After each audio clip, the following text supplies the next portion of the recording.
Saya mulai dari bisa. Tidak mungkin kita melantik seorang yang terbukti melanggar hukum, melanggar moral untuk jadi presiden dan atau wakil presiden. Konsep sistem presidensial, wakil presiden itu adalah ban serap. Mohon maaf bahasanya. Tapi ini benar. Wakil presiden itu disiapkan kalau kemudian ban utama mengalami kerusakan ketika kita dalam menjalani proses bernegara. Tetapi bolehkah kita mengatakan posisi wakil presiden karena dia ban serap tidak penting? Lebih konyol lagi. Kalau ban utama rusak, ternyata ban serapnya rusak. Inilah kekonyolan ketatanegaraan itu.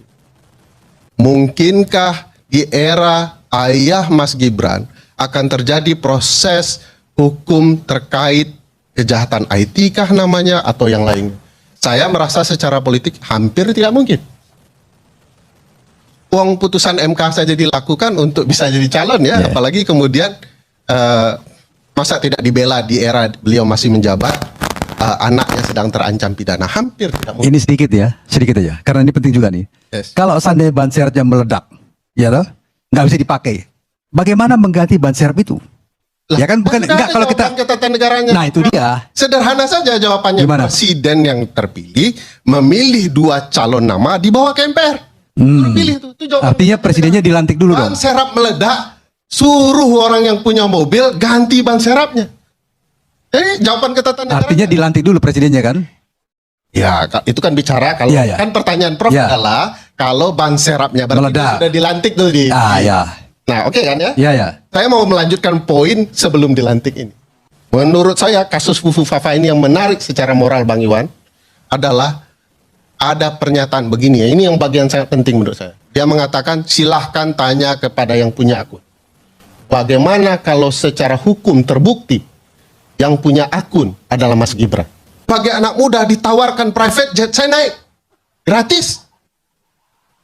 Tapi begitu dikatakan nebeng, ini kan ada problematika moralitas. Ceto welo-welo itu gratifikasi. Dan KPK masih bela. KPK bilang bahwa karena ini adalah fasilitas negara, maka bisa dikonversi dengan pergantian uang. KPK juga immoral. Bagaimana mungkin pesawat privat jet dikatakan fasilitas negara? Hanya demi membela anak presiden gitu ya. Nah, paling menarik pasal 169 huruf J Undang-Undang 7 yang bicara soal syarat menjadi presiden. Katanya, apa yang dijadikan syarat adalah seorang presiden dan atau wakil presiden tidak boleh cacat etika dan moral, baik menurut agama, masyarakat, dan lain-lain.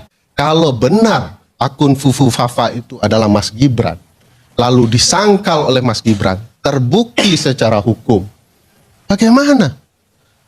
Kita punya wakil presiden yang berbohong di ratusan juta, 200-an juta warga negara Indonesia. Anak-anak kecil kita melihat, begini jadi caranya jadi wakil presiden yang baik. Bohong saja ke depan publik. Maka peristiwa immoral ini diperbolehkan secara ketatanegaraan. Ya, selamat datang kembali di channel ini teman-teman. Kembali lagi bersama saya di channel Arahnet TV. Teman-teman, di mana tadi kita telah melihat cuplikan video yang sangat begitu menarik tentang si Gibran Rakabuming Raka, Wapres Negara Republik Indonesia. Jadi kita teruskan di sini teman-teman sesuai dengan cuplikan video tersebut. Sebelumnya di sini kita lihat bagaimana komentar-komentar dari para netizen tentang cuplikan video tersebut. Di sini teman-teman disampaikan orang kagak punya kualitas jadi pemimpin dipilih yang begini akhirnya yang terjadi. Nah, seterusnya di sini penipu rakyat dengan merubah undang-undang dengan KKN, pengkhianatan pejuang kemerdekaan Negara Kesatuan Republik Indonesia. Nah, di sini teman-teman Mas Gibran sebaiknya undur diri karena dilihat dari kemampuan tidak pantas untuk memimpin negara sebesar NKRI, maka sebaiknya undur diri saja. Nah, diteruskan di sini teman-teman Wapres tidak punya kemampuan dan tidak punya pengetahuan, lebih baik mundur saja. Wapres yang dihasilkan dari sebuah politik yang curang sangat merugikan bangsa Indonesia. Seterusnya teman-teman di sini jawaban Wapres seperti orang yang lagi mabuk. Nggak ada kompetensi sama sekali, sangat memalukan, tapi bagi para pemuda, pemuja bansos ini adalah paling top bagi mereka. Kemudian diteruskan di sini, cepat ganti Gibran, bikin beban saja, nggak ada gunanya longo-longo. Wapres Gibran sangat memalukan NKRI ataupun Negara Kesatuan Republik Indonesia dan warga negara Indonesia atau WNI karena tak berkualitas. Kemudian di sini teman-teman, malu saya sebagai pendengar berita soal Gibran Fufufafa.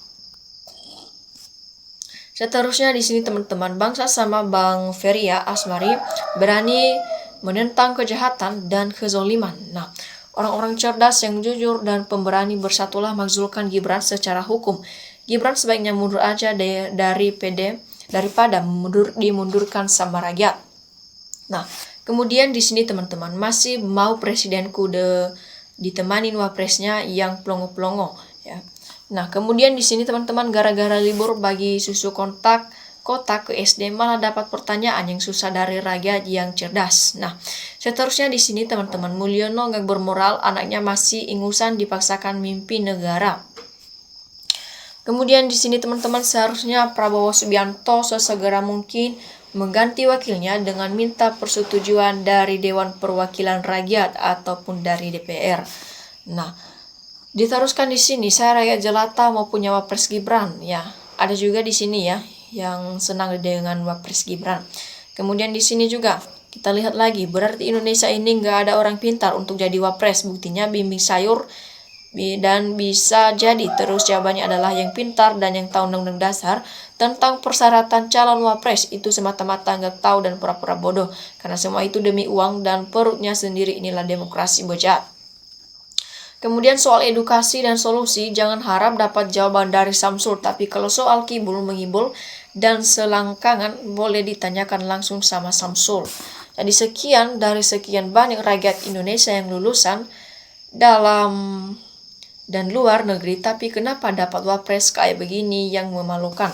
Nah, sebenarnya intinya bukan masyarakat yang memilih karena hukum yang sudah dilanggar. Nah, investor asing pun melihat kualitas wapres yang tidak punya kapasitas, integritas, dan tidak punya leadership sama sekali. Nah, walau-walau negara kok dipimpin oleh orang yang sekelasnya si Gibran. Waktu debat cawapres kok kelihatan pinter banget, sampai-sampai Mahfud MD mau dipermalukannya. Coba sekarang debat sama Mahfud MD apa sebat kemarin, ketahuan juga kan kosongnya.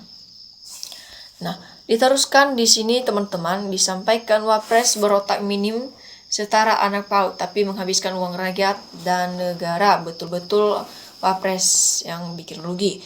Kemudian di sini diteruskan lagi, kalau orang Gerindra bilang Gibran pintar sekali mendunia, katanya buktinya apa sekarang kan tidak bisa apa-apa ya.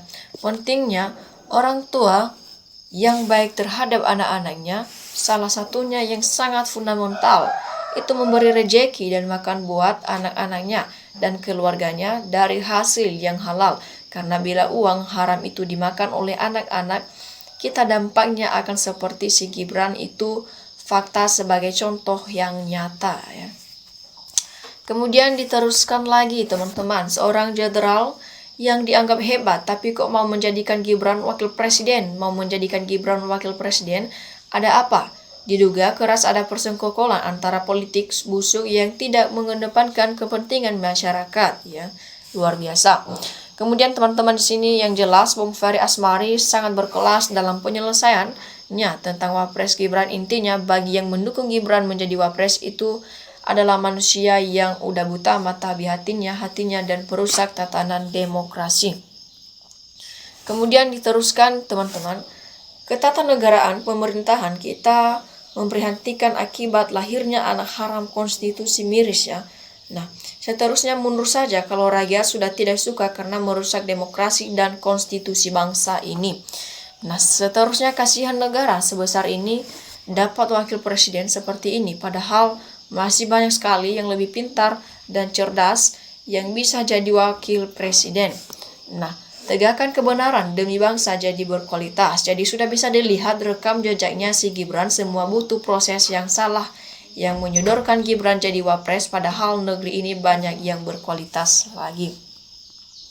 Seterusnya teman-teman tegakkan kebenaran dan keadilan untuk bangsa Indonesia untuk lebih tertata dengan baik dan berkualitas demi Indonesia untuk kemajuan bangsa dan negara NKRI. Kemudian teman-teman diteruskan di sini, nggak usah banyak komentar, sudah suruh mundur saja Gibran, begitu saja repot daripada hanya datang menabuh gong malah jadi bingung. Nah, seterusnya di sini teman-teman, kalau orang macam-macam begini bisa jadi wapres, apa kata negara lain dengan bangsa kita ini ya? Seterusnya di sini teman-teman diteruskan, Gibran ini korban ambisi Jokowi dan Iriana, korban kesepakatan koalisasi Prabowo seandainya jadi cawapres harus Gibran, termasuk lagi yang Solo dan titipan gerbang menteri ex kabinet Jokowi. Sekarang Prabowo jadi kewalahan, bukan hanya wapresnya yang lemah, beberapa menteri di kabinetnya nggak bisa kerja. Ini sangat merugikan negara kita ke depannya, wapres dan menteri yang tidak confit di bidangnya. Jadi beban APBN sudah salah aset, apa boleh buat dihadapi dan dijalani saja saran saya sebagai solusi. Prabowo harus berani dan tegas reshuffle menteri yang tidak mampu kerja dan mendengarkan saran dari akademis. Demi kemajuan NKRI harus mandiri mengambil keputusan, jangan minta pertimbangan pada Jokowi lagi, demikian. Nah, seterusnya teman-teman di sini diteruskan, di sini disampaikan, menyedihkan Ngono dipaksakan jadi wakil presiden, siapa pilih ya. Kemudian di sini teman-teman diteruskan, inilah yang dapat oleh peliharaan rakyat 58, nyesek banget. Nah, apakah benar Gibran lulusan Singapura ya? Saya nggak lihat teman-temannya mengucapkan selamat menjadi orang nomor 2 di Konoha ini. Nah, teman-teman, kemudian disampaikan di sini negara apa yang diharapkan dari pemimpin seperti ini. Nah, oke teman-teman, demikian saja cuplikan video kali ini. Silakan kasih tanggapan Anda di kolom komentar dan NKRI harga mati.